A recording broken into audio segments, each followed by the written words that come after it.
call, baby. Ladies and gentlemen, we are live. PSR is excited to present to you Last Call, featuring your boy, the Pimp Slap P.O.D., Mike M. We are live, and you are here. Let's go, Billy Bridge. How you doing, Dutch? What up, brother? Doctor, what's up, brother?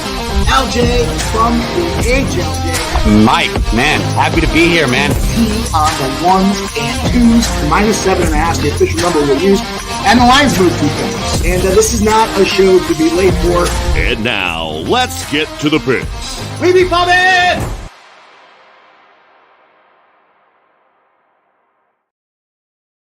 What up? What up? Damn you, StreamYard takes the best intro in the business away from me today. I did not get to see it, but maybe we'll close with it pending the time out there. What up, everybody? You're here. It's Last Call. We're on Pub Sports Radio. We're rocking here. It's Tuesday. It's Take Down These Books Tuesday, Tackle Them Tuesday, whatever you want to call it, but we're looking to do it here tonight. We got a great card lined up here. Of course, the in-season NBA tournament launching away, moving down those tracks. We've got college basketball tonight. Should be a lot of fun to break that card down. And, of course, we're joined by our guy, Billy Briz, coming back, rocking and rolling. And, guys giving us winners. He's been doing nothing but produce magic for us here. And healthy black spot for our guy in the profit, Billy Briz. And, of course, our boy T making his second showing here. I was going to say second debut, but that doesn't make sense. It's going to be his second occurrence here with Tea Time, and it's going to be a lot of fun. So we got a lot of action packed up and ready to rock here. We're going to start with the NHL as well. A larger card than I expected in the NHL. Just kind of got into it and saw a lot of spots that I liked, a lot of angles I think that we can be profitable with. So appreciate everybody dropping in here. Guys, know the deal. Help me, help us grow this big thing up here. And let's hit that like button, the thumbs up on YouTube if you haven't done so already. Helps a ton. So let's give it a buzz around the horn and see who's ready to rock here. I see Ricky Bobby's in here. Says, let's go. Yo, what up? Pimp Slap time, says Jesse Gomez, the chosen one. Yo, what's up, Mike in chat?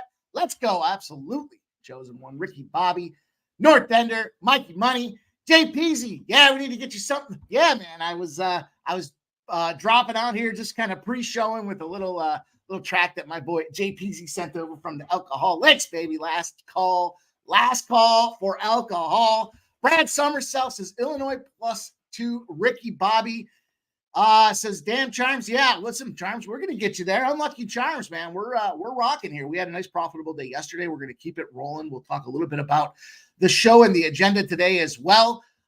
Jay Smooth, let's slap these bookies and pay these bills. Yeah, man, it's the first of the month here. Rent's due, mortgage due, utilities are due, cell phones due, everything's due, and it's time for us to get that cash to pay them bills off here. Let's go. Andrew K. Got the Knicks at 17-1 to win the Intercontinental Belt. Just K. Yeah, so that's an interesting spot here. The home dogs have been winning at a very high clip in the in-season tournament, and I know our guy Billy Briz is ready to rock. He's got 4 or 5 college basketball games. I think I've got 3 or 4 college basketball games. And then, of course, we'll talk about the NBA as well. Big Scott 510. What's good, Mike? Says, what's good? What's good, Big Scott? Let's go, baby. Let's get this cash and have a good day. And there's Julian Cesaro. Absolutely Nova Moneyline. Love the spot. I know Billy wants to talk about that game as well.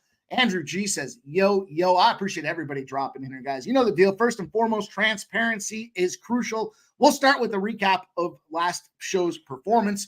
Again, it finished off in a 5-4 day.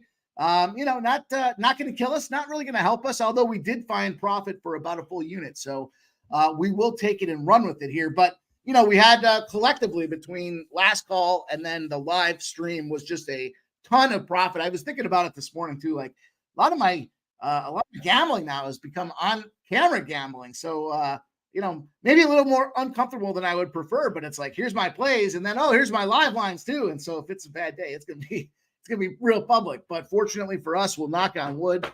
We've been cruising. We got Cincinnati Bengals +10 yesterday. Didn't even need the points. I read off that stat to you guys around the 11-0 money line, 11-0 straight up spots. Even though the quarterback changed out there with Browning, he was more than serviceable. He was capable, and he got the W for us. We had a nice live play on the live stream, too, at 8-1, a nice +800 live stream. We got the 13.5 points.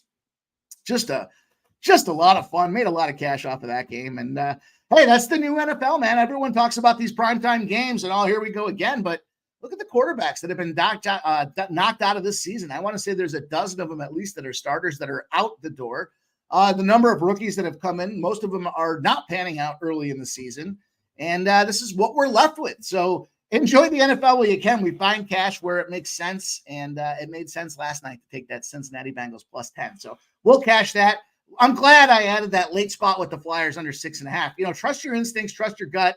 We were able to get that done with the under 6.5. Dallas was a letdown, though. Dallas got scored on right off the hop in the NHL.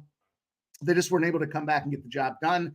But we rebounded with this Montreal Canadiens win and got a little sweaty around the start of the third period, but it was a plus 140 spot. We'll take that cash. The Arizona Coyotes, easy casher. Those guys are red hot. I heard a stat today that I thought was pretty remarkable that they have, based on their schedule, they're the first team in the NHL to take down all 5 previous Stanley Cup winners consecutively in a row. That's how their schedule worked out, and that's how they're playing. So we got that cash. We did not get the Vegas over 6 cash. A little disappointing.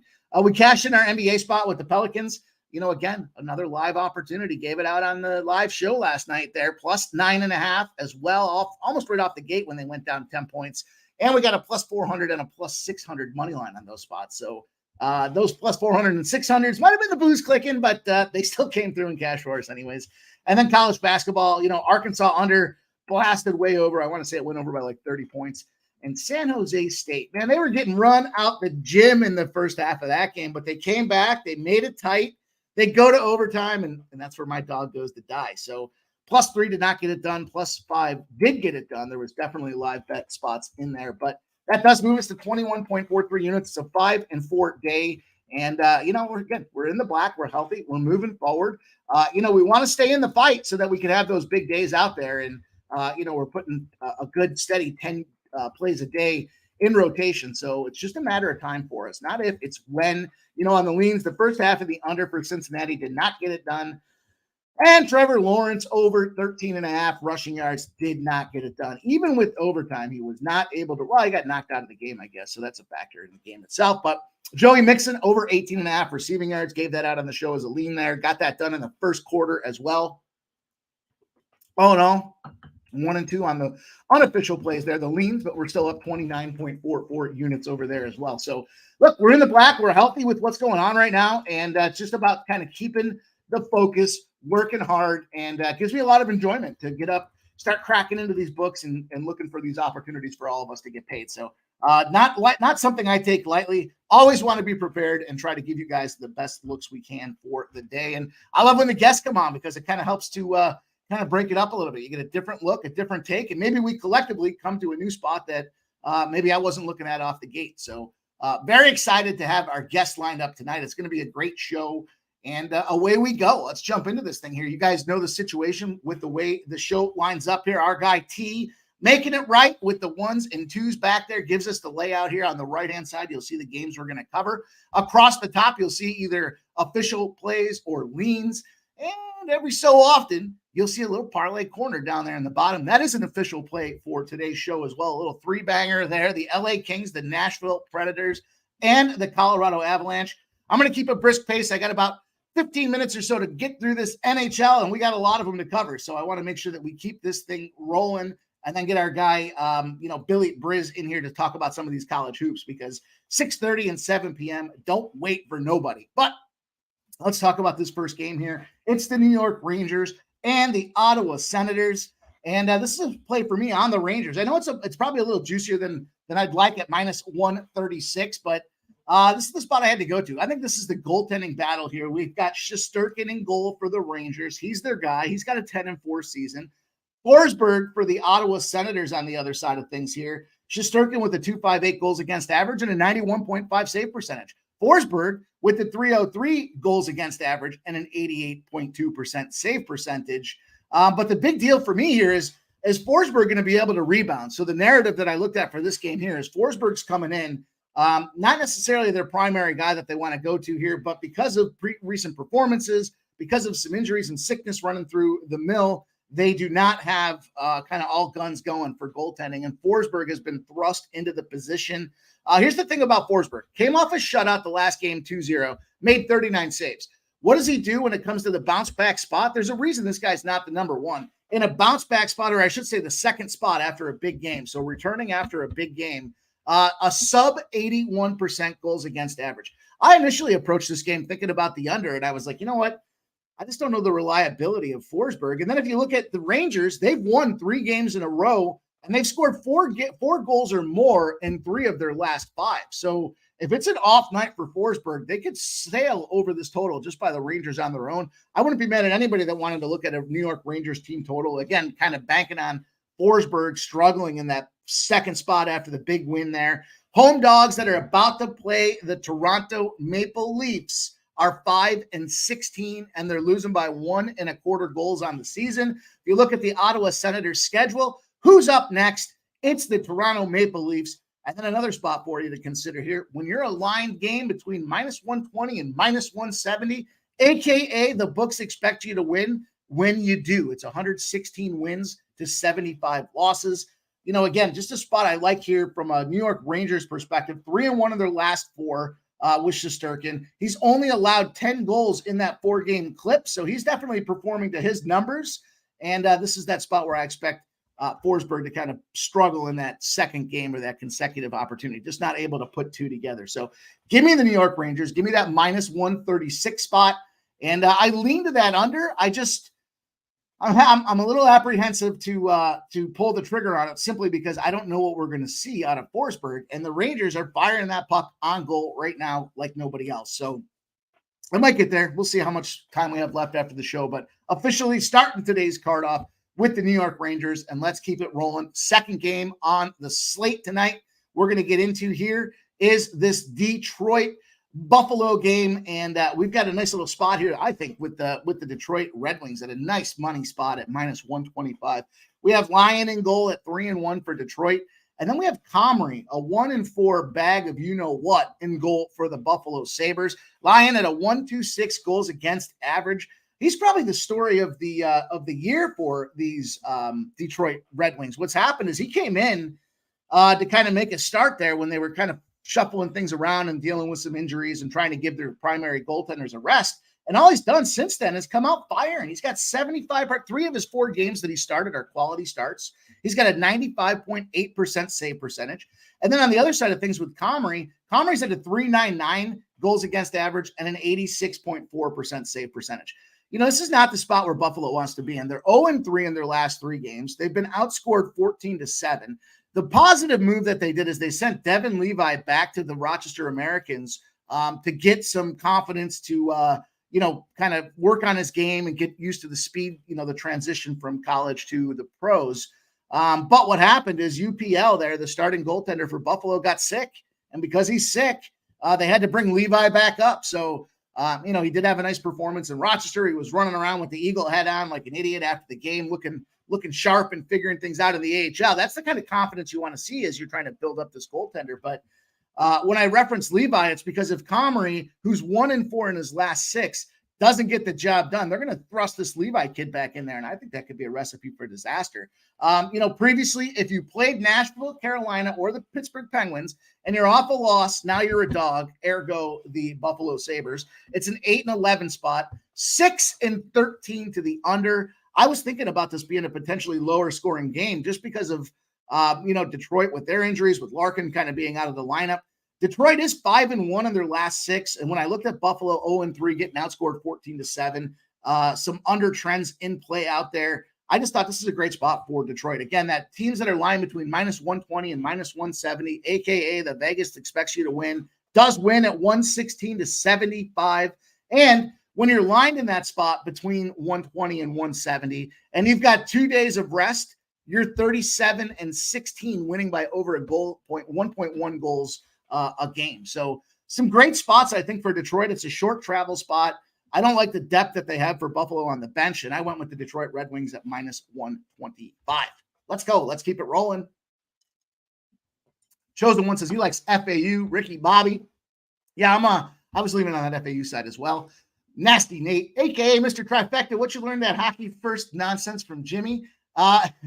Listen, man, I got a microphone and I got a winning hockey strategy this year. So we're going to start where I feel like it, Nasty Nate, and that's going to be with the NHL. Now we got to get this hockey going here, though, and give everybody time to filter in for hoops as well. Give our guests an opportunity to get ready. Let's talk about this Sharks-Islanders game. This was one that I've got the lean out there. You'll see the San Jose Sharks on the money line. This is the strategy I like to deploy is when I take the +1.5. I don't want the +1.5 at minus odds. I want the plus money spot for a +1.5. So I got the +108 for the San Jose Sharks. And the Sharks on the money line, I always like to go with that half unit sprinkle on that side of things as well. So it's officially going to be listed as a lean. We have Kokkonen in goal for the San Jose Sharks at 3 and 6. And we have Sorokin on the other side of things for the Islanders at 6, 4, and 5. Sorokin's barely been stroking out there and struggling to get the job done. You know, from all intents and purpose, the Islanders offense stinks. They've got the 6th worst offense at 2.78 goals for in the NHL. And the San Jose Sharks aren't any better. You know, they do have a measly, I want to say it was a 1.88 goals for worst in the NHL opportunity for the San Jose Sharks. But, you know, as much as they're bad, they don't stay bad forever. In their last 2 games for the San Jose Sharks, they have scored 10 goals. So that's averaging 5 a game in those spots out there. Sorokin has, you know, allowed 42 saves off of a 4-3 win against the Florida Panthers. So this is very much that second spot, trying to bring together another consecutive win. And I just don't think it's going to happen. I think San Jose's feeling good on the road. They've been bad for so long. It's kind of like that Duck spot that we saw a month ago where they started to kind of rebound and they strung together 7 or 8 wins. Now, I'm not saying San Jose is going to go string together 7 or 8 wins, but I like that plus money with the +1.5. I don't think even if the Islanders do win this game, it's one of those games to me where if I looked at how the script's going to go, the Islanders bang a puck in there. They go up 1-0, maybe even 2-0. And then they just clamp down and they try to play lights out defense and just shut down this San Jose Sharks team, which has been, you know, certainly the recipe for beating the Sharks all season. It's an under team for the Sharks. It's an under team for the Islanders as well. But I think that what happens is you become vulnerable. It's almost like playing prevent defense in the NFL or in any kind of football. When you get to that spot where you're just trying not to let the other team score, what happens is they get a bad score in there, and then all of a sudden they cover the puck line at +1.5, at +108. So that's going to be the strategy that we rock with for this game here. I was kind of weird with the numbers earlier. I wonder if it had to do with the goaltending change. I started to break it down. Yeah, 24% of the bets, but 99% of the cash officially on the San Jose Sharks. Everyone's kind of in alignment with me thinking that this is a bad spot for the New York Islanders. Can they win the game? They should win the game. Will they win the game? Maybe. But will they win it by more than 1? I don't know. I don't think so. Give me that plus money spot with the +108, and let's keep it rolling. Next game we're going to talk about here, Nashville, Chicago. Quite the spot here. We have Yossi Saros at 9 and 5, and then we have Soderblom in goal for Chicago Blackhawks. I had to dig in to get this guy's stats because he is kind of that bag of shit express, and we'll see what happens tonight here. But we have Saros, 3.05 goals against average, 90% save percentage. He does have a shutout on the season. That's a positive note there. When you look at the other side of things with Chicago, this is a team that's kind of reeling. 3.71 goals against average, 88.3% saved, 11 total games for Soderblom. Not the numbers that you necessarily want to see out there. Saros coming off of a big Buffalo win. He had 34 saves on 35 shots, which was good enough for a 97.1% save percentage. He 5-1 in his last 6 games as well. When you look at the Blackhawks, they have been outscored 12-3 in their last 3 games, 0-3 on those spots. And then Nashville's offense is kind of right in the middle of the pack. They're a 3.17 goals for opportunity. The big spot that jumped off the page for me, I call it the unrested Chicago spot. When Chicago specifically has 3 games in 4 days, which is the stretch they're on right now, and they're home, they're 30-51 straight up. 30 wins, 51 losses when they're on their 3rd game in 4 days. And they're 41-35 to the over. So do we see goals? I think we do. You know, Chicago's obviously a dangerous team with what they've got going on right now, you know, with obviously, you know, Connor Bedard and the team that they've kind of brought to the table. The Perry move, though, albeit we know kind of some of the rumors and things that have gone on behind the scenes with why they had to get rid of Perry. But push comes to shove, I still think this Chicago team's in flux. They're trying to figure out who their real identity is here. And I think it's a good spot for Nashville. Nashville did have a nice little 5-game winning streak going. They took a loss And then they came back and they put a couple wins back on the board as well. I initially was going to go in full go on this thing with Nashville -1.5. You know how I feel about the plus money spot, -1.5 at plus 138 is a spot that I really wanted to take advantage of. I don't know what caused me to be trigger shy here. I don't know. Maybe what it is I don't want to have to count on Nashville having a lead going into the end of that third period and then win this thing by margin. So what I did do, though, is I put them in that parlay on the money line. I didn't want to mess around with regulation. Even the regulation play was around a -150. That just wasn't quite where I wanted to get to. Will I maybe take the risk with an 8:30 start here or 8 o'clock start with this game as we move on through the calendar? I might. I definitely lean that way. It's a very strong lean to me for Nashville. I would definitely feel more comfortable at laying the 2. But for now, I dropped them into the parlay, and let's keep it rolling. Next game we're going to talk about is an official play for me. We've got this Minnesota-Calgary game. And bottom line, I had to jump in on Minnesota. Just a great spot, I think. I don't like their goaltending with Gustafsson in goal. He's a 4-6-2 record on the season. But he's going up there against Darth Flatter at 4-2-1. That 4-2-1 record doesn't tell the full tale because he got to play in rest spots for their starting goaltender in Markstrom. Those starting positions that he played in were playing against bottom-feeding teams. So his 4-2-1 is very misleading. And when you look at the subset, when you look at his 3.2 goals against average, only an 88.3 save percentage, it shows you that the Calgary Flames were heating up when they put him in the net. They were able to get multiple goals to ward off the subpar performance that he brought out there. And on the flip side of things, Gustafsson, 89.1% save percentage. The big deal here, though, is Markstrom. We talked about Markstrom being on the list of goaltenders to win the Vezina Trophy, but then he fractured his finger. I think he fractured his finger that specific game that we talked about it. So what they do, they brought up Dustin Wolf. And the challenge here, and why I think this is a lower price, is because, Vladar did just have a nice game. He did have a little 2-1 overtime win against Vegas. He saved 27 shots and a 96.4% save percentage. The fact that it's Vegas might sound great, but when you peel the covers back, Vegas went through that real shit stretch of the season where they couldn't get the job done. So 2-1 win to me, though, is the mental effort that he put forward to hang on and win in overtime, keeping Vegas on the losing train out there was the big factor that I saw for Vladar.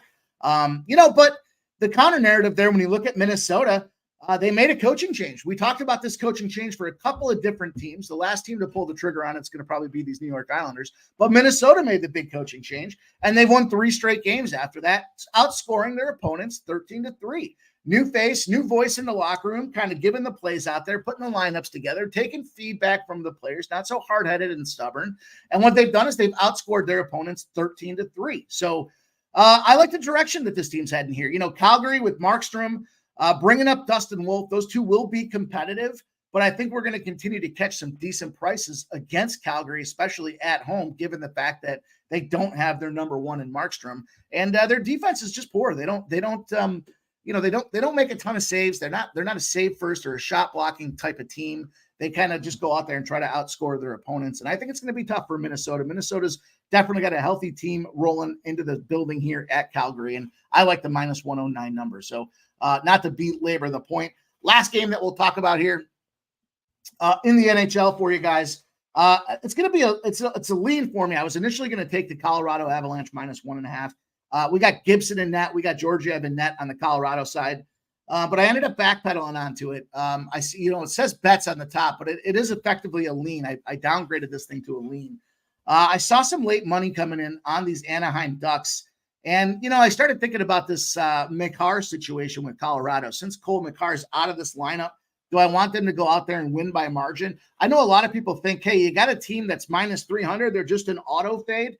I wouldn't be so quick to auto fade them out there. This line, when you got a team that's -300s or higher, and their previous margin of their last game is less than the margin that their team that they're playing scored and won by or lost by, it's 31-3 spot for those teams that are -300s or higher. So you might think it makes sense to go out there and just auto fade and take the plus money, but at 31-3, you're down money if that was your strategy. You're down a healthy amount of money as well.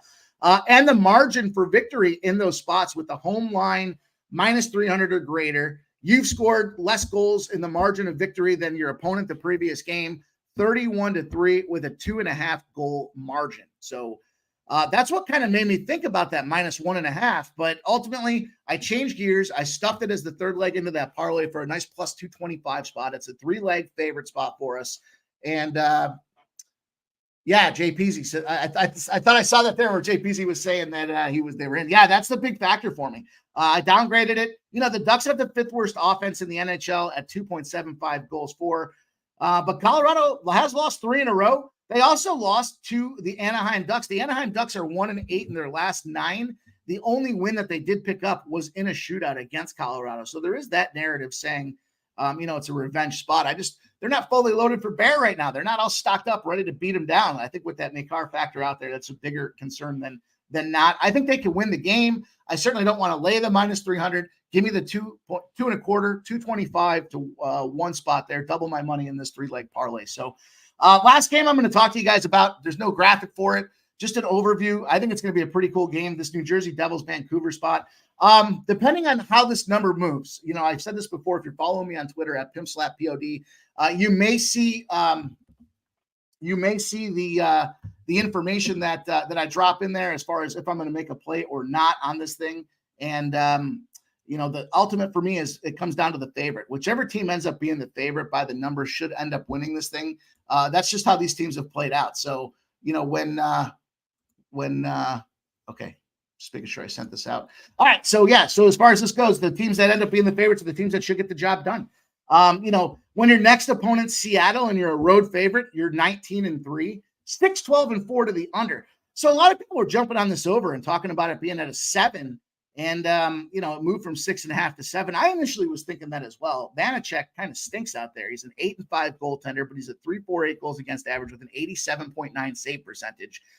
Demko on the other side, 2.26 goals against average, 92.4% save percentage. But he's struggling. He's kind of reeling here as of late. So, as far as his last couple of games, not the Demko we expected. He's 3-1 in his last 4. He's only given up 9 goals, but it just seems like he doesn't have the same chemistry with the offense clicking in front of him. Now, if you're previously played Calgary and now you're a home favorite, you're 39-15. So that's kind of where I had to look at it and say, let me evaluate where these numbers are going to end up based on that favorite team. I don't know if it's going to be, if the play is going to come in for me, it's either going to be New Jersey Devils or the under 7. So those are kind of 2 of the spots that I was looking at. I was trying to battle some time around for our guest to get here. I don't know if he's having some technical difficulties or not, but I did send him the link. I want to make sure he's got it. And let's see. Let's keep it rolling. Nonetheless, we're ready to rock. I've got a college basketball card slated for you guys, and I see everybody's geared up in the chat. Kelly V says Vancouver minus 110. New Jersey 14-1 versus Vancouver. Everyone thought Vancouver could beat Vegas. Vancouver money line tonight. Interesting take. I like that. I know New Jersey has won. I want to say it's 8 in a row in Vancouver as well. So they're no strangers. They're not shy to playing out there in Vancouver. And then the chosen one says, let's cash, Nasty Nate. So the 2 of them are going back and forth on a spot that I obviously missed. And then Mike says there should be more overs than unders tonight. Unders are an 8-2-2 run at least. Interesting. That's an interesting number. I guess I didn't really think about it like that. And I'm curious, we'll see how it plays out at the end. But let's jump in. I got a couple of games that we'll start with here. First game that we'll queue up here. I know Billy just said he's working on getting in there. Okay. Medical emergency for our guy, but he should be here shortly. But let's jump in. Let's talk about this first game I want to talk about. Here's the Indiana-Michigan spot for you guys. You'll see on that right-hand side the lines, the games that we're going to cover. Billy's games are highlighted for us in yellow, and then I've got the 3 spots out there in white. And let's jump in. The first game we'll talk about for my plays tonight are going to be this Indiana-Michigan game, and I'm just going with this big favorite here in Michigan. I know a lot of people are thinking this is going to be a tighter game than it should be. And let's talk about the splits. Let me pull them up here on the screen. Let me keep scrolling. Scroll. So many college basketball games. There we go. The line opened at 4.5. It's now 6.5. We had 44% of the bets and 61% of the cash on Michigan, as expected. That's why I thought that number moved those 2 points. The total opened at 147. 43% of the bets and 68% of the cash, and it's dropped 2.5 points now to 144.5. There's even starting to see some 143s out there. So, this is a big spot here. I think this is the underlying context of this game here is the double revenge spot. Indiana handed Michigan 2 losses last year, But the thing about those losses is their margin. It was only a combined total of 3 points. One of the games was an overtime loss where Indiana was able to win by 2 points. And then another one was a single pointer spot out there. So you got a team that's in a double revenge spot, but start looking at who they've played here when you look at Indiana. Yeah, they played Maryland. That was their big game. That was the big opening to the Big Ten Conference for them. It was a big 65-53 win as a 2.5-point favorite. Prior to that, though, kind of back and forth in terms of their contest and who they played out there. They played Harvard. They got a big win against Harvard, but it's Harvard. It's an Ivy League school versus a power conference, and they should have won. It was 80-76. They led most of the way, but 89-76, they were laying 7.5 points with a 13-point victory, got the job done. They did play at Louisville. They were laying 8.5 points at Louisville. They won by 8 points, so they didn't cover that game. They did play UConn. That's probably their biggest test of the season, and they got their barn doors blown off them, 77-57. So flip side of this thing, when you look at Michigan, Michigan's had, quite a few road games as of late. They've been out there. I want to say they've had 5 of their last 6 are on the road when you factor in some of these neutral court tournament plays. They had a game against Oregon. They lost 86-83, but that was a high-scoring, high-flying affair. Texas Tech, another strong power conference team that got them 73-57. Then you look and they played at Stanford 83-78. They ended up picking up the W there. They took a 4-point loss to Memphis. I just think this is one of those teams where you look at this double revenge spot and say, here's a team that's played some power schools. They're on the road, and you guys know my philosophy. You're taking the team on the road because you want to come out there and see what they can do against power opponents, not just come out there and struggle to go out and get your asses kicked. So, yeah, they haven't been picking up the W's, but at the same time, I think this is just one of those teams where if you look last year with Michigan, when they were in a favorite position, they were 10-6 last year against the spread. Home teams this year in college basketball that are lined between 6 and 7.5 are 45-28 against the spread, 62-11 straight up.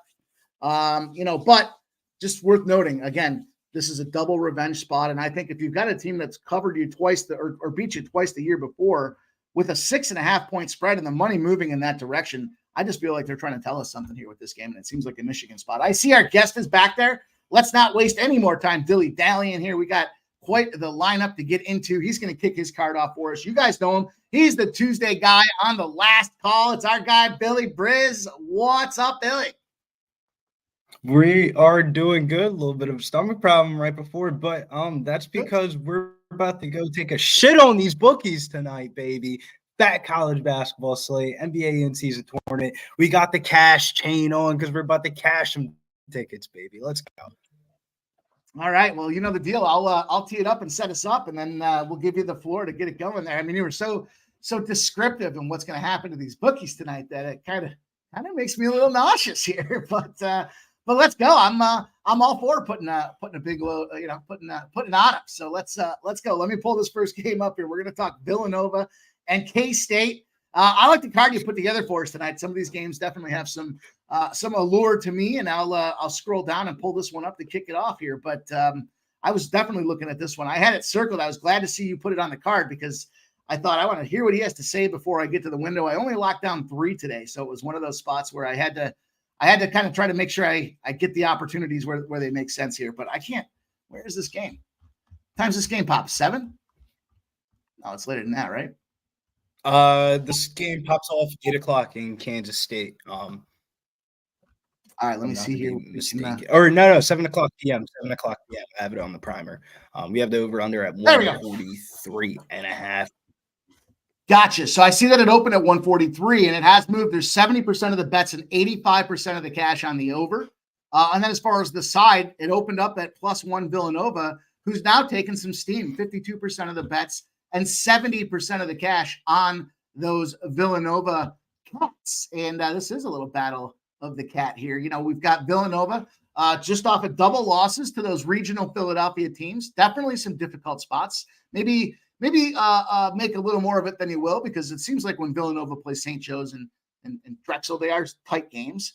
Then you look at K-State on the other side and winning but not covering, Billy. So I'm curious. The floor is yours. How are we going to get cash on this game? Yeah, at first glance, when you see this line, you kind of want to lean towards backing the home underdog, but kind of digging deeper into the spot. Both of these teams are highly inconsistent, but it's hard to have faith in this Kansas State team. I mean, in their 2 Power 5 games, they got beat by USC and Miami, and they needed overtime versus Oral Roberts and North Alabama, 2 teams that I don't rank over here heavily, but I made good money back in them on feast week, so I feel like my betting bias cap says if you bet a team 3 times and they cash for you all 3 times, why would you bet against them? So I'm up money on the year for Nova. So I felt like I didn't need to press my luck at the window. But for anybody that's a little bit on the wary side, I like Villanova in this one. Yeah, I'm with you in that. I was thinking Villanova pregame with the action that I had out there. I didn't fully get there to the window with it. I was thinking it should be a tighter game too, as far as the score is concerned. But I just didn't go official with anything either. So interesting looks. I would definitely lean to Villanova as well. Just didn't pull the trigger on anything. But let's talk about this next game you got here. I see Cornell and Syracuse, and here's the battle of upstate New York here. Cornell and Syracuse face off against each other every year. Cornell +3 has moved to 4.5, and even some 5s out there now. 57% of the bets on Syracuse, but 83% of the cash. Everybody's banging in on Syracuse. That might make sense. The total opened at 167, down to 165.5, even moving down to 164.5 with 88% of the bets and 83% of the cash on that under. And you look at these 2 teams, Syracuse, kind of an interesting spot here, the post-Jim Boeheim era and what they've done out there. They just got trounced by Virginia on the road. And Cornell, middle program, right? They played Lafayette, Monmouth. Now they are having a pretty solid year, not so much on the cover side of things, but if you look at their numbers, you see that they're 7-1 to a Syracuse 5-3. Billy, what's your thoughts on this game? Yeah, love this spot. This is a model system play, a team coming off of a 21-point loss playing at home in their next game. Always a spot to look into. And that's the spot that we have here tonight with Cornell versus Syracuse. These 2 teams played against each other every year since 2010, with Syracuse winning each of those matchups. But this year's matchup was a little bit different. No Jim Boeheim on the stands for Syracuse. So maybe there isn't that big of a feel factor for Cornell like they had in other years.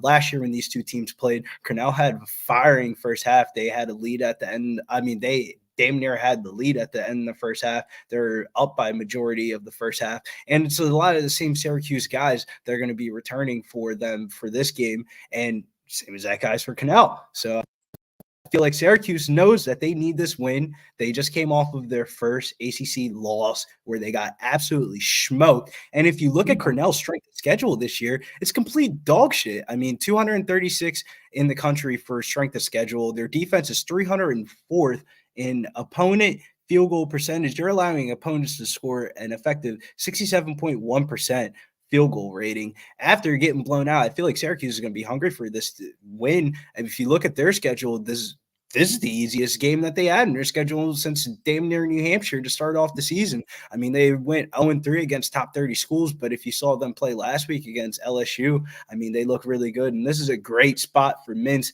Mintz, the starting point guard there for Syracuse. He's going over in 4 out of 8 games so far this year. So right around that 50%, but this is a spot where he's going to go over that point prop tonight. Point prop open up at 20.5 at -110. It's going up to -140. And that's a good indicator for Syracuse to really get back on the horses here and find that W. Cornell plays at a fast pace, 31st in tempo, and not really too much on defense, 227th in the country, and allowing 77 points per game. They haven't faced a Power 5 conference school yet. This seems like a Syracuse smash spot. Don't overthink it. I took it on the money line, but I wouldn't mind the 4.5 at the current number right now. I would bet this up to -5.5, -6.5. I mean, they played 10 years consecutively, and Syracuse won every one of those games. Their star head coach isn't on the sideline anymore. Maybe the Cornell boys don't get as much up for it. I think Syracuse is more up for this game than Cornell is. And that's a scary spot when you have a Power 5 conference school going against a little bit lower graded of his tier of school. While I'm high on these Ivy League teams, Cornell's 7-1, but they ain't play nobody yet. Going into Syracuse tonight, I think this is a cigar game. This line's incorrect. The market's undervaluing Syracuse basketball. It's kind of a comparable game. They played Chaminade this year, Division II school team in the Maui Classic, and they were the only team throughout the whole entire Maui Invitational that covered against the Division II school. So when Syracuse plays these lower step of competitions, seems like this is the spot where you could pad those stats. Like it. You gonna go official or just kind of give it out there as the lean? No, this is official. This is the biggest bet of the day. Nice. Cuse minus 4.5. Minus 4.5. Sweet. This is the squeeze the juice special. If you can grab that money line out there at minus 200, I don't mind that at all as a straight play. We always ask as a capper, what's the most juice that you would exceed the play or would want to give out? Minus 200 would be the threshold for me. If I'm backing something minus 4.5, I'm usually backing on the money line as well. College basketball, game of possessions, 4.5 ain't the same exact number as 2.5. Just to get the W on the board is a little bit different than when we're starting to play more than 2 possessions. I don't like laying more than 2 possessions in a basketball game. So 5.5 would be the threshold for me.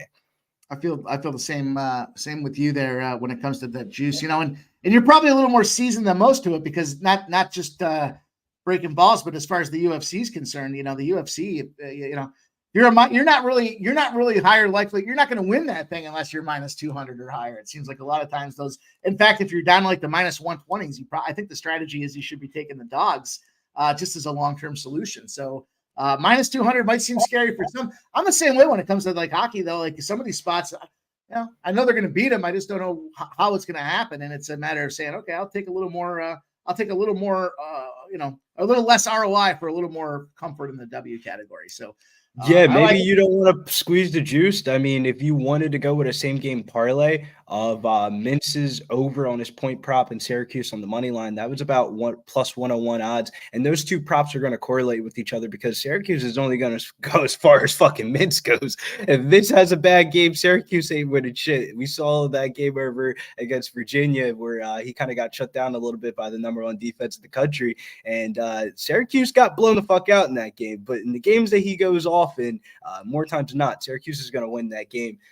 I always go back to that LSU game last week. That's a prime example of what Syracuse looks like when they're hitting on all cylinders and their role players are stepping up and their star stud looks like one of the best players in the ACC. Gotcha. Shout out to our guys in the chat here. Blue Numbers, Pavel Bushnevich. There's a name I haven't heard in a minute. Let's go. Chosen One says UConn UNC is other game at Madison Square Garden. The Sweaty Butcher cashed his surf and turf parlay for us yesterday. Bringing it back again today. He's going with Lillard over 25.5 points. Booker over 2.5 threes is going to be a plus 293 spot. I'll tell you what, I did write that down yesterday. I did throw a little sprinkle on that puppy. And I'm going to roll it back with you today, my guy. Thank you much for putting that in the chat. You see, when the pen is making it to the paper, it's for a reason, Billy. And it's something I don't want to miss out on. So we'll talk about the NBA as well. I know Billy's got 2 more to go. I got 2 more to go. And then we're going to jump into the in-season tournament. Next game up here, we've got San Diego State and Grand Canyon. Plus 2.5 open, sitting at 2.5, 58% of the bets, 72% of the cash on Grand Canyon. And then the total is kind of where we're seeing the movement here. 145.5 open down to 142.5, 28% of the bets, 71% of the cash. The third number that I would talk about is when we see these numbers that are within that bucket or that possession, what's the money line doing? Is that maybe more indicative of one side or the other, where the cash is coming in? Although we haven't seen the 2.5 move, we have seen the cash line move down from plus 140 to plus 120 on this Grand Canyon side of things. 24% of the bets, 87% of the cash on this money line for Grand Canyon. Billy, tell us what you got, my guy. Yeah, one of the biggest questions ever in sports betting history is how do you identify an upset? What are the indicators? What are the things that you're going to be looking at? If there is a system or a model, what would be the things that you would look at? And my model system play here in the NCAA here is mid-major teams hosting a top 25 school or a team that is a top 25 school on the road, going on the road. If you look at it in the last week, man, if you fucking back some of these dogs that were home dogs against top 25 schools. We had Georgia Tech beat Duke outright on their home floor. We had Arkansas win last week. We had fucking Wisconsin win last week. All these top 25 schools, when they go on the road, they end up losing to these mid-major or fringe teams that aren't better than them full season wise. They're just better than them just that one night. And that's the spot that I feel like we have here with the San Diego State and Grand Canyon University. Feels like San Diego State's trending towards outright loss, despite being 7-1 straight up. They're only sitting at 2-5 ATS, pulling out their last game on the road over the weekend by a fucking buzzer beater as a 14-point favorite. Grand Canyon, they could just be one of those mid-major teams that you need to circle. If you backed them in the NCAA tournament last year, they cash cowed for you in the beginning and that little tournament run. But this team even got better, man. The plethora of talent and effort that this team shows. This team, if you blindly put this team together, you would be shocked that they're not in a Power 5 conference, in my opinion. I mean, they're led by Tyson Grant Foster, and I swear to God, this kid could go one-on-one with anybody in the NCAA. He's just that good. He's averaging 22.3 points per game, 6.4 rebounds per game. They're not discounted by in size here against San Diego State. That's the biggest thing that you want to look at when a Power 5 school is playing a mid-major is what's the size and length matching up, and Grand Canyon's right there with them. This is Grand Canyon's fucking Super Bowl. Let me know the last time Grand Canyon had a fucking top 25 team go inside one of the best home court advantages in college basketball. Give me Grand Canyon here. I played it two ways, +2.5, and on the money line here. This is a gut play that backs it up by the model here of mid-major teams hosting a top 25 school on the road, man. I'm telling you, man, if you look deeper into these numbers of these top 25 teams, they're losing on the road in these places. Purdue, they lost last week. I mean, and the list just goes on. All the big upsets this year are happening from that model system. So this isn't that big of an upset, but this is a little bit mini of an upset because San Diego State, they dropped down to number 25 in the AP polls today. And I think that's for a reason. They know that this Grand Canyon game is probably going to be a circled loss, bad schedule spot for them. Love it. Love it. I see our guy Justin in the chat. Stacks POD is going to be on this game as well. He sees it the way you do with this Grand Canyon spot. It looks like quite a few takers on this Grand Canyon spot here. I'm going to circle it. I'll put a note next to that one. I'm always looking for some later action as well. So let's go. We got one more on Billy's card, a couple more on mine, and then we're going to jump into the association. I love this game here. UNC UConn. What a battle royale taking place at Madison Square Garden. Another little conference opportunity or a little tournament type of opportunity here. -4.5 opening for UConn.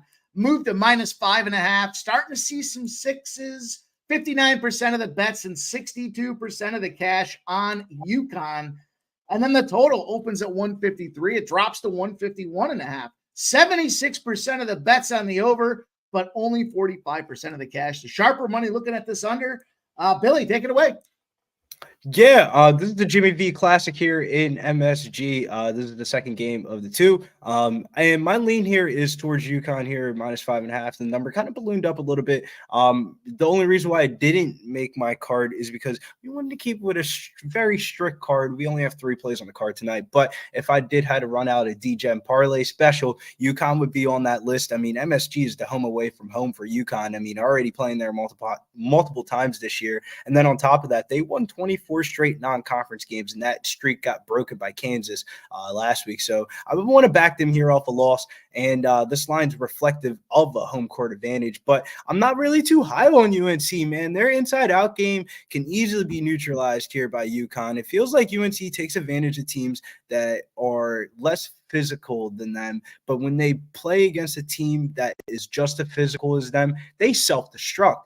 And when I mean self-destruct in basketball terms of self-destructing is shooting contested jumpers, shooting bad shots, not getting out-rebounded, second chance points. Baycock looks like he's kind of uninterested. And that kind of described how that Villanova, North Carolina game went. I was big on North Carolina during Feast Week on that game, and that's because I'm not high on this UNC team. I don't give a fuck what the record is. They can win every game for the rest of the year. When the push comes to shove, this team is pussy. I like it. I was thinking about the under on this one. I originally kind of started the day off and I had put a note there on it. But again, when you said you were going to jump in and give us the look on it, I thought, you know what, let me not get too cute with it. So nothing official there, but our guy likes UConn to whoop up on maybe a suspect UNC team out there. And I think that's more than fair. An opportunity. 2 more games for you guys in college hoops here. And the next one I'm going to talk about is Providence in Oklahoma. This line opened at 5. It's moved slightly to 5.5. 65% of the bets on Providence, 45% of the cash. The total opened at 144.5. It has dropped a point. 34% of the bets, 73% of the cash on the under. And then let's take a peek at this money line just for kicks here. It opened at plus 210 on Providence. Only 16% of the bets. The public is saying, I'm just going to put Oklahoma money line in my parlays. And 81% of the money is on Providence saying, hey, you know what? 5.5. This is a live dog. It opened up plus 210. It's moved to 188. And that's exactly how I see this one here. I think it is a live dog for this Providence spot.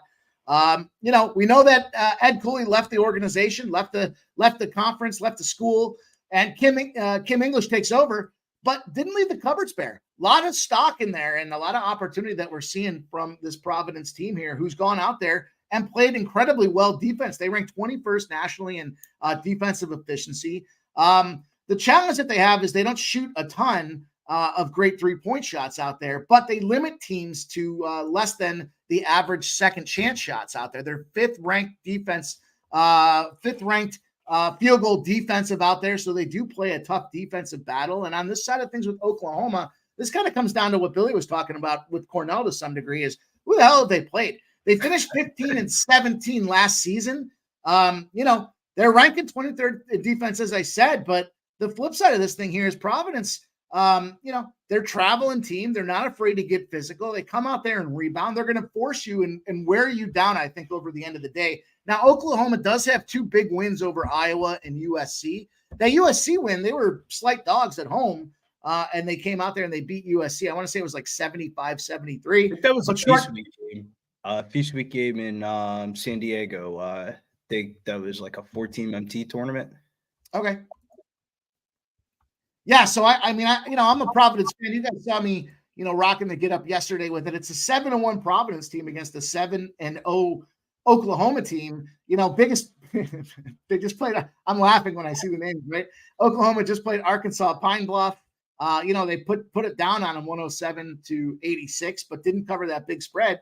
On the other side of things here, Providence is covering spreads at a nice clip, so they're comfortable with the numbers that are put in front of them. They're finding a way to get the job done. The Kansas State game, not their finest moment, lost 73-71 as a 1.5 point favorite. But since then, they're 3-1 against the spread. And I think the number here, when you look at Oklahoma, is how do they cover in such situations like this? They were 2.5 point dogs, as I mentioned, against USC. They were able to win that game outright. And they beat Iowa. Those were kind of like back-to-back big spots for them. But, UT Rio Grande Valley, they were laying 25.5 points, didn't get the cover there. They played out there against Texas State. They did get the cover against Texas State, but again, that Arkansas Pine Bluff spot, not a recent cover as well. The bigger the number, the less they perform. It seems like when they're 1 to 2 or 3 point favorites, they can get it done. I think we just might have priced this thing out a little high now. We've got that benefit of the late line movement for me on Providence. I'm going to take that 5.5. I'll sprinkle the money line as well. The last game I'm going to talk to you guys about, and then we got to get over to the hoops here, is I'm going to look at this one more time. One more time they get my attention, and it's St. Mary's. You guys know how I feel about St. Mary's. It's minus 16.5 now. The cash has been running in on St. Mary's to move it that whole 1.5, I want to say, from the original opening spot. I know it's a later game. I'm trying to pull it up here. And as I was looking at this one, I just thought, straight scheduling spot here. Cleveland State haven't played anybody. They're just not. They're not, they haven't played. I don't think it's one team inside the top 100, whereas St. Mary's has gone out there and they have played and they have battle tested. So minus 11.5 is where the number opened. It's now minus 16.5, 74% of the bets, 86% of the cash on St. Mary's, and it's moved a couple of points. So very much do I think that's the right move in this spot here. Just short and sweet to you guys. It's a bad spot for Cleveland State. Back-to-back losses for St. Mary's, and I think they know that they got to get their shit together, and they're going to have to put boots to ass at Cleveland State, who is very capable of getting rolled over on. So, the challenge that St. Mary's has had, they haven't been shooting the 3 very well. But, we talk about this with hockey, and you kind of look at the team's averages against their current performance. It's a buy factor for St. Mary's. They can't continue to have poor shooting opportunities out there. And I think a team like Cleveland State's the opportunity for them to get it right. They've also been kind of plagued with a lot of turnovers in recent games in St. Mary's. And again, I think that you look at a Cleveland team, Cleveland's not doing anything out there. They're not rebounding. They're rebounding number 347th in rebounds across the country in college basketball. Slight uptick from the previous year at 358, but they're not really generating much offense either. They got smoked by Youngstown State, 94-69, and I think it's a bad spot. So I'm going to go with St. Mary's one more time. They're playing a low major team at home off of back-to-back losses. Those losses were to Utah and Boise State, and I think it's going to be a bad spot for Cleveland State. So that'll be that says lean. I'm going to go official with that one. That's going to be my third official college hoops play tonight. And let's get into the association. Before we leave that game now, I do want to note one schedule spot that I do have noted here for St. Mary's. They play, this is very off topic, but they play Colorado State on Saturday. Yep. I think that's going to be a really good buy low spot. We're probably going to get big dog money on them. Yeah, Colorado State's been a team that's they're no fools, man. They took down Creighton, right? That was a huge Creighton win that Colorado State had not that long back, and got them ranked. Then we faded them that next game, thinking I think it was I forgot who they were playing. Colorado, that's right. We were getting 3.5 points with Colorado. Colorado got beat up early, came all the way back, just did not cover at the end in that spot as well. So I love that, putting it on the radar for the schedule spot for us. What do we got here in the chat? Ian Chambers says he's with that North Texas +5 is what JP's he's rocking. It looks like he's taking it with him. He's on Providence +5 as well. Guys, throw your picks in the chat. We're down to it here. We got NBA games to talk about for you guys. The in-season tournament starts. First game, 7:30 Eastern. Here we go with this first game, and the Bucks and the Knicks. And these should be a lot of fun. You know, this is one of those spots where you kind of I'm not entirely sure. I've seen that these home dogs have done well, but doesn't really translate it on the road. This Bucks team opened at -6, has moved to -5. 72% of the bets and 87% of the cash on them New York Knickerbockers. And the total skyrocketing up 222.5. Now 229.5, 49% of the bets and 70% of the cash on this over. Billy, what are your thoughts? Straight from how did we get here scenario. Feel like New York kind of got a little bit lucky that they played the Hornets on the last night of pool play without LaMelo Ball, and they ended up getting the wild card over the Orlando Magic by point difference. Just wanted to throw that out there. I do think they got a little bit lucky. But from a Knicks perspective, the Knicks guard seemed like the point of attack. When it comes to Quentin Grimes, he's been kind of trending down in form, which has opened up more minutes for the likes of Josh Hart and Emmanuel Quickley. The Knicks have one of the deeper teams in the NBA, and those two are kind of like extended starters when Grimes isn't playing those full minutes. And Hart was a key piece for them in that playoff series versus Milwaukee last year coming off the bench. And Quickley is always a hand that can get hot. In the prop market, it's always easier to attack a bench player due to how low their line is compared to the stud player markets. Like a stud player like Booker, you have to bet 30 points minimally. But on like a bench player, you can kind of hover around that little 12 to 15 range, which is a lot easier to get when you're in these type of games that are going to be playoff suited type scenarios. So very short rotations. You aren't going to see the 9th and 10th guy off the bench in these type of games. You're really only going to see 8 to 9 man rotations, if that. So I like Emmanuel Quickley here over 12.5 points here at -130 at ESPN Bet. Quickley's had back-to-back games where he's been a little bit off, but if you look at this spot, it's a good buy low spot because during the 4 in-season tournament games, Quickley has scored 14 points, 27 points, 23, and 20 versus Milwaukee, Washington, Miami, and Charlotte for an average of 21 points per game, which is second highest off the bench in this NBA in-season tournament behind Malik Monk, who fucking started a couple of those games. And this is a great matchup versus Milwaukee. They have allowed 14 of the last 16 point guards that they played and their line has been posted on the sports book have gone over their points total prop.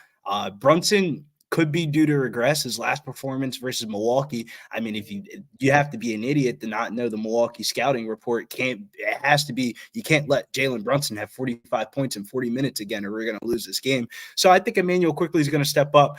He's been a cash cow for us, man. I mean, he's gone over his point prop in 36 out of his last 46 regular season games played, and he missed the last 2. So this is a great buy low spot here for Emmanuel Quickley. And another spot that I liked here in this game, I left this as a lean. I bet the Emmanuel Quickley won.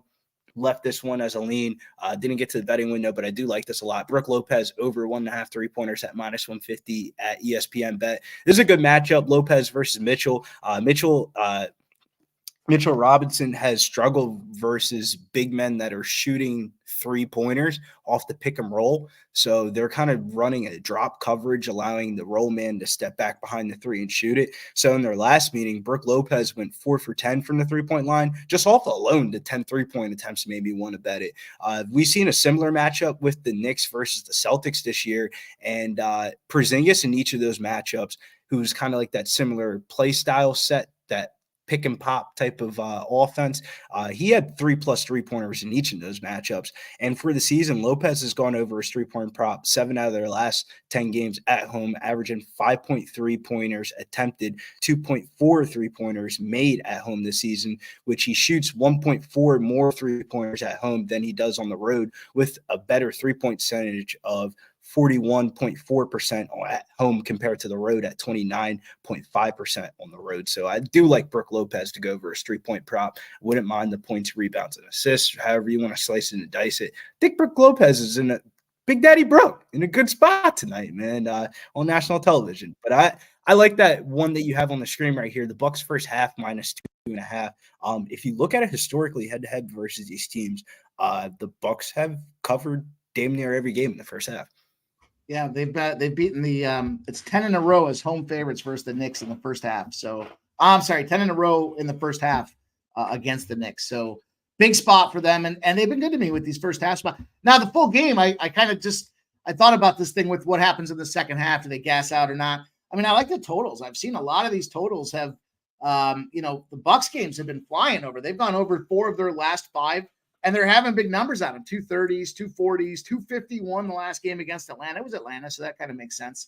And then you look at the Knicks side of things, 3 of their last 4 games have gone over, but the Knicks totals are 215s and 220s, whereas the Bucks are kind of 230s and 250s. So I was kind of putting the two together and thinking, well, the Bucks should come out scoring. I don't know what happens later in the game and how much this really dig down deep matters to them. The tournament kind of seems like it was made for the Knicks more than it was the Bucks. But I'll take that first half. I'll lock down that -2.5. Another spot that I was looking at from a player prop perspective. You kind of got me to put the strike through it, though, is Grimes. I saw his number at 5.5 points, knowing that they give up the second most points to that position in the NBA. I thought it was a good top 10 matchup spot, but hearing your thoughts on it, I'll put a strike through it. It was -102, so I was thinking about that. I do officially in the minutes. So if he starts the game in the first rotation, Hart subs in, then if he's not closing, I would not feel comfortable. Like, who's to say he doesn't start the second half and after that rotation he doesn't start back in? Like, there's a lot of ways that they could slice and dice it. Dante DiVincenzo, Josh Hart, and Emmanuel Quickly, whoever has the hot hand is going to close. Yeah, that's kind of what I was thinking. And it's a low number, so it's kind of almost like it wants to bait me into it being such a low number out there with the 5.5, thinking, oh, it's only -102, and I think the hardest cap behind this, though, is if you think about the stud player aspect, obviously the Knicks are going to be hungry, but man, Damian Lillard's never won a fucking thing. He played at Weber State his whole entire college career. His NBA career, he played for the Portland fucking Trailblazers. I mean, any type of game of situation scenario that seems type of AU-like style, I kind of leaning towards Damian Lillard. If you remember during the NBA bubble, that was kind of a similar situation to this of a tournament-style scenario. I mean, Damian Lillard was scoring left and right. And if you look at the betting odds for MVP, Damian Lillard's leading the way. So the bookies kind of know Damian Lillard's kind of been smashing these in-season tournament games. And maybe that's just a more narrative-based theory, but I could definitely see it being the Bucks Lakers in the finals that would be my prediction. Bucks Lakers in the finals. We'll talk about that with this next game too, because it feels like it's been kind of teed up for, LeBron was really the poster child for this tournament thing at the start of the season too. He was like the big advocate saying it's a cool thing. It's a good thing for the game.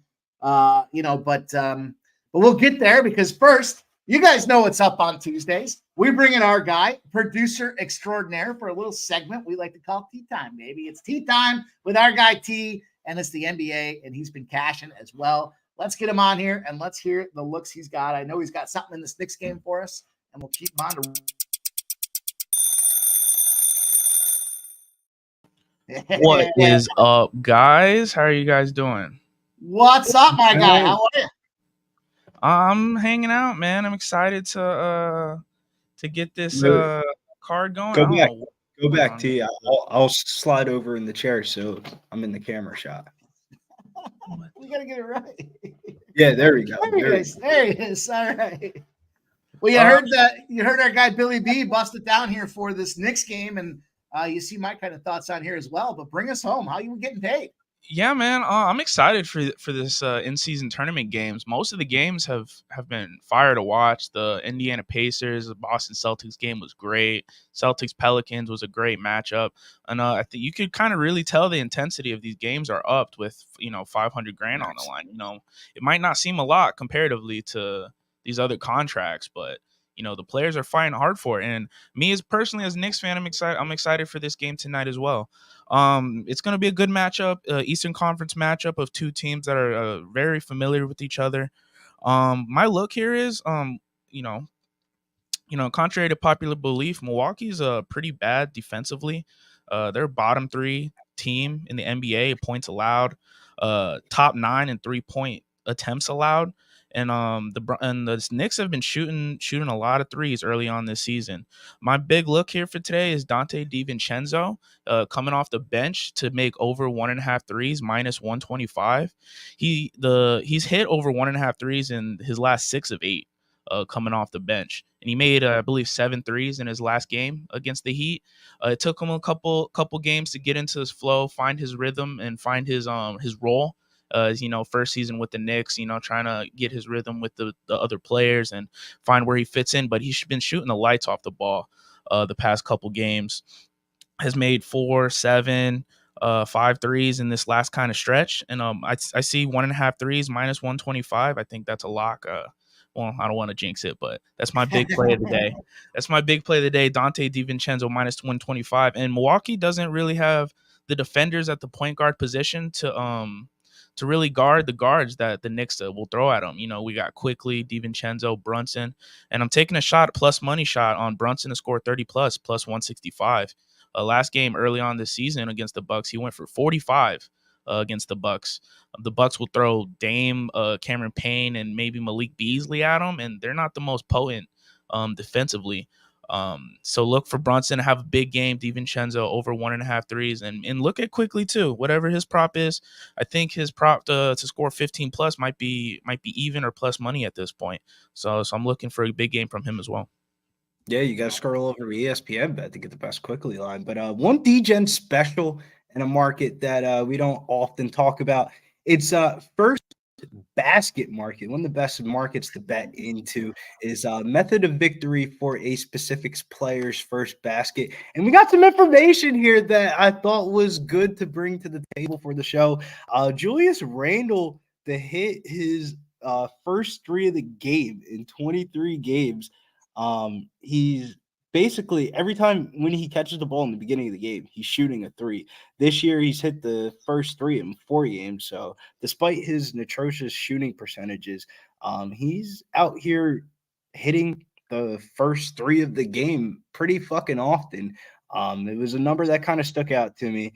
And I don't know if I want to go to the betting window with it, but if somebody's feeling generous and they want to leap, Julius Randle, method of victory, first basket, 3-pointer, plus 700.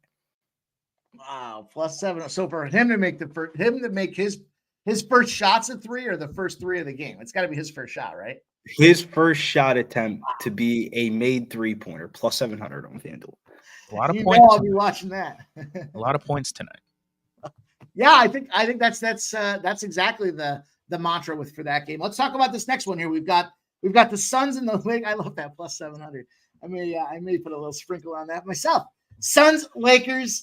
We opened up here at plus 2. We're at plus 1.5. 68% of the bets, 89% of the cash on the Suns. It's dropped about 0.5 point. And then as far as the total, it's open at 223. Now 230s and 231s out there. 60% of the bets, 81% of the cash on the over. And then as far as the money line, just a little shrinkage in the market. Open to plus 108, now plus 105 on the Suns. It's 56% of the bets, 56% of the cash on the Suns. Let's go with our guy here. T, why don't you take us off? Kick us off here. Like I said, another big game, in-season tournament. KD versus LeBron, Suns versus Lakers in LA. It's going to be a lot of media coverage there. I'm looking at LeBron over 33.5 points and rebounds at -145. It's a little juicy.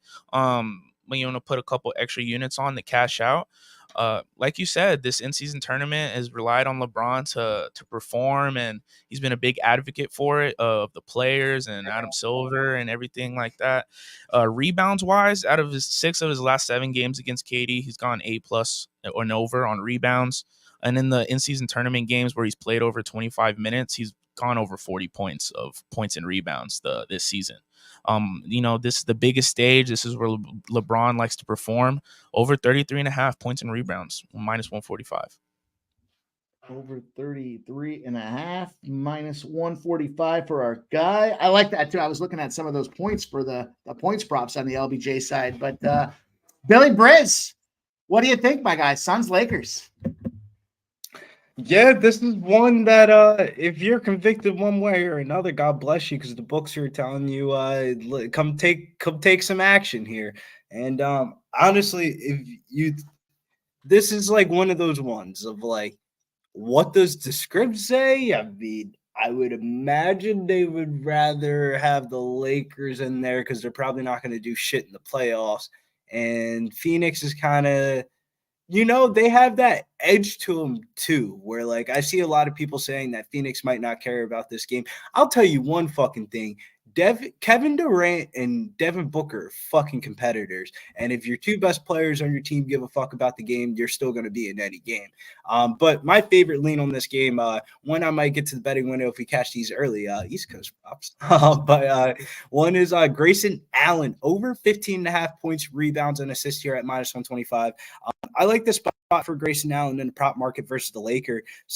He was out with a sickness, but he returned back. I think it was Friday and Sunday. And versus Denver, he had 13 points, 10 rebounds, 3 assists with the double-double there. And then versus Memphis, the first game back, he had 9 points, 2 rebounds, and 4 assists. And this is specifically a good spot for him to go over his rebound prop, specifically at 3.5 at -111. That's why I kind of want to correlate it with the points and assists, because he's gone over his rebound prop 5 out of his last 8 away games and 4 out of 4 games versus the Lakers in the past 2 years. And if you look at the Lakers, they have a problem rebounding at the guard position, because the Lakers are 25th in rebounds allowed, 22nd rebounds allowed to the shooting guard position. And Grayson Allen's going to be more of the traditional shooting guard, with Devin Booker playing more of the traditional point guard role. And I'll tell you one thing about D'Angelo Russell. They don't play fucking defense, bro. Their guard play is still the biggest question mark for the Los Angeles Lakers. And if Grayson Allen is going to have an over expectation game and Devin Booker is going to hoop, shit, it might be the Suns' money line. So it's kind of like conflicting thoughts, because I think the Suns' guards are just some superb scenario here. Who the fuck is about to, like, when you really think about it, who the fuck is about to stick Devin Booker in this spot? Go ahead, put D'Angelo Russell on him. He's going to get fried.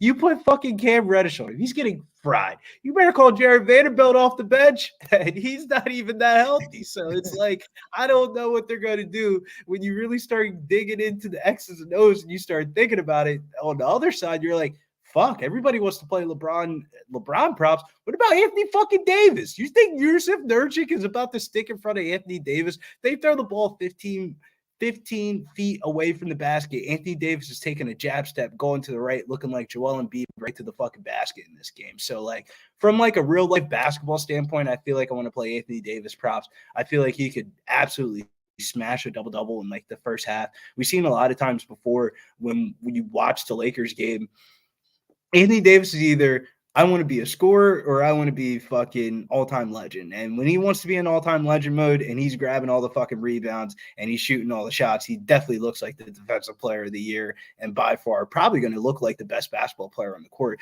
While I think Kevin Durant is the best basketball player in basketball, it's just about spot scenarios. Kevin Durant's going to be getting guarded by a combination of players, while Anthony Davis is getting guarded by who? Yusuf Nurkic? Get the fuck out of here. I just feel like I don't know. It's like two conflicting ways. It's like which stud's gonna have a better game, Anthony Davis or Devin Booker, and whichever one has the better game is probably gonna win it outright. Both have good matchups for sure. Yeah, I like that look here. I've got two official plays for you guys in this one. I did go to the Suns here. I think it's a double revenge spot opportunity, the narrative there. What did we see yesterday when we had the Pacers coming back after getting the barn doors blown off 50 some odd points to the Celtics? They came back in that revenge spot and they took them down and they won it outright. So I think in that spot here, it's pretty similar. I think in the way this game profiles, I went with the Suns. It was a plus 105 spot for me. And then I went with the prop. I went with Eric Gordon. And one you guys haven't mentioned yet is Eric Gordon. Over 12.5 points is even money. He's gone over that number in 12 of 14 spots. The one thing I tend to look for consistently is a guy's average, is the prop that we need to hit. And it's at an even money spot or at least the juice isn't too egregious. And I think at even money at plus 100 for Eric Gordon over 12.5 points. Had to lock that one down. Worth noting here, the Lakers are 14-1 to the under when they're at home versus a team they beat previously as a dog. So that very much is the spot for the Lakers here with the Suns tonight. And it's been going under by almost 10 points. You see, I kind of lean to that under. I just, I think that kind of goes to Billy's point. Like who's going to stop AD? And then what kind of guy are we going to see out of AD in this game? And then the Suns are 20-4 against the spread when they're on the road versus a team they lost to the last game if they're going to be home the next game. So it's a 10-0 straight up and against the spread divisional spot in their last 10 in that position as well. So it's a 20-4 type of revenge game when you're coming back home after it, and 10-0 straight up and against the spread. So I locked it down. I wanted to take that plus money. I think it's a good Sun spot here. I understand what you're saying about the Lakers, and they want the Lakers and what are they going to do in the playoffs so they get this in-season tournament. But I think it's an opportunity for the Suns here with this Booker, Beal, KD thing to try to kind of perfect that chemistry and get it right. So I think they show up tonight. Time will tell. That's why we come here early for last call to make the plays, and then we'll monitor it throughout the rest of the evening, guys. We had a long one today, but we had to give you guys some great nuggets, some great info. Shout out to our guy T. Shout out to Billy Briz. Billy, thanks for jumping in. You want to recap the plays you got? I got you with Cuse minus 4.5. I've got Grand Canyon plus 2.5, and quickly plus over 12.5 points at minus 130. Did I miss anything? Yep, those are the spots for me on the card tonight. That is the actual betting card for me today. I don't mind the D-Gem parlay specials tonight. If there is a night to parlay, I would say tonight would be the night besides Saturday. Saturday is always a good day to parlay because you have so many events. But if you want to throw out those D-Gem parlays and kind of parlay up some of the stuff that we talked about, a couple of nuggets that I wanted to drop right before we leave this game is Yusuf Nurkic over 2.5 assists. Didn't get to the betting window, but I was thinking about putting that in a same game parlay. He's gone over his assist prop 9 out of 10 away games, 2 out of 2 games versus the Lakers this year. And the Lakers are 20th in assists allowed towards the center position and 30th towards the overall this year. So really good spot for Yusuf Nurkic and his assist prop. And I love Eric Gordon's point prop, but I don't like his rebound prop. He's 14-4 towards the under this year for rebound. So if you wanted to get like a D-Gen special, I feel like the books would give you better odds because the two props don't correlate. If you go over on the points, under on the rebounds, you probably get some fat ass odds on that. I'm gonna make a note on that. And we talked about that last night, right? The correlation factors and lack thereof. And you want things to correlate, but I've noticed I've taken unders and goal scorers in the same games, and it's like those don't make sense, but the odds are so much beefier and so much better. So love those nuggets, man. That's what it's all about here. Thanks for dropping in and being prepped. What do you got kicking this week here? I know you're all over the place. We're rocking and rolling. You're making cash left and right. Let everyone know where you can find it. What's coming up next. You can follow me over on Instagram, Billy Bros DFS, over on Twitter at Getting Bills or X as the Elon Musk would like to call it. Big UFC week this week. Got to bounce back in the UFC. Had a weird type of weekend. So these spots are the crucial spots. The spots that are here on Tuesday night at 7 o'clock, 9 o'clock in the evening. That's how you pay. That's how you pay for your UFC bets over the weekend, right? Oh yeah, got to build that bankroll, man. Got to get it ready and right. So, hey man, I appreciate you dropping in, doing your thing with us tonight, being prepped, ready. CBB, NBA, lots of good fun out there. And we got these plays. We'll monitor. We'll cash these puppies with you. Love the looks. Love the opportunities. And love having you on Tuesdays, man. It's always a lot of fun getting there, breaking the card down with you. Appreciate you dropping in with us, dude. Our guy T out there, ones and twos, producer extraordinaire, dropping his tea time plays for us today as well. I had you with Dante DiVincenzo over 1.5 threes at minus 125, and the LBJ points and rebounds over 33.5 at minus 145. Also, what Jay, you got cooking this week, my brother? What's going on? What's good? What's doing? Where are we going to find you? And how are we going to continue to cash with you? also got Brunson score 30 plus at plus 165 as well in that Knicks game. Should be a fun game. I'm about to be locked into that game right after this. You can find me on Twitter at ToronMorris98. Probably going to be tweeting through this winter meetings. The Yankees looking to land Juan Soto, looking to land a big Japanese pitcher in Yamamoto. They say this shit every fucking year. They never make don't. No, they don't. No, they don't. The Yankees are the fucking Dallas Cowboys. You better get kicked, bro. You better get kicked out of here. Nah, don't even. Not like this. So that's what I'll be looking at. Obviously, betting on the NBA, the UFC on the weekend. That's what I'm gonna be looking to. Raging over my bets, raging over UFC bets. You can find me on Last Call every day, behind the scenes with Mike M. You can find me on the Saturday stream with the UFC boys. Raging over KOs and everything like that. So you can find me all over Post Sports Radio. Appreciate you dropping in. Love the segment and the contributions, not just behind the scenes, but on screen doing his thing as well for us. And all you guys in the chat, all you guys and gals, I see Kelly V. Suns first quarter. I like the spot there. That spot. Yeah. The Lakers are like the worst first quarter team in the NBA, like by a wide margin. And it makes sense because like if you sub LeBron out at like the 6-7 minute mark and he's not subbing back in until like the last minute of the quarter. Right. He wants to be there. He wants the screen time in the commercial break between the first and second quarter. Mark Schillenberg says Calgary, Minnesota, first period over 1.5. I like that look as well. Mark, appreciate you. Chosen one dropping in. Londo. There's Mark. He says, sorry, fellas, been busy. Favorite plays tonight are Vancouver, New Jersey, first period over 1.5. First period, both teams to score, plus 144. A lot of, I think there are going to be at least some early goals. Like I said, guys, follow me on X to see what I'm going to tweet out there if I do make an official play and add to the show. Chosen one says FAU first at cash. Chris Mack, the whole gang. Dan Kelly, great job, boys. Good luck unless you're on the opposite side of our guy, Dan Kelly. I'll tell you from previous experience, that's not the profitable side to be on. You want to be lined up with our guy, Dan Kelly. And Jay Peasy, appreciate you rocking in here. Nuke Worker, rocking and rolling. North Ender. Alec Dirk says Braun double plus 120. Nuke Worker thinks Georgia Tech plus 5.5. Any thoughts? That was just not one that I looked at, Nuke. I couldn't get that. I wanted to bet Georgia, but if you actually look at it, this is one of those spots where like people always talk about fading teams coming off the big win. Maybe they got the big fucking win because they're fucking good. Like one of the priming spots was like St. Joe's. Nobody wanted to bet St. Joe's in the Philly 5 championship game because they beat Nova the game before. Maybe they beat Nova because they're fucking good. Like, I don't know. I feel like sometimes as cappers, we try to outsmart ourselves by just thinking about it too much. But sometimes some of these teams are just good. Or like sometimes you'll see people say, I want to fade FAU, this, that, and the third. Well, maybe FAU made the Final Four last year and they bought back everybody because they're fucking good. Like, I don't know. I feel like sometimes we overthink about certain spots and scenarios. And sometimes dumb, simple capping, sometimes if you dumb it down and you let the stats back the chalkiness spots might come through for you a little bit more. But chalky could mean backing a public underdog. We did that on the show today with Grand Canyon.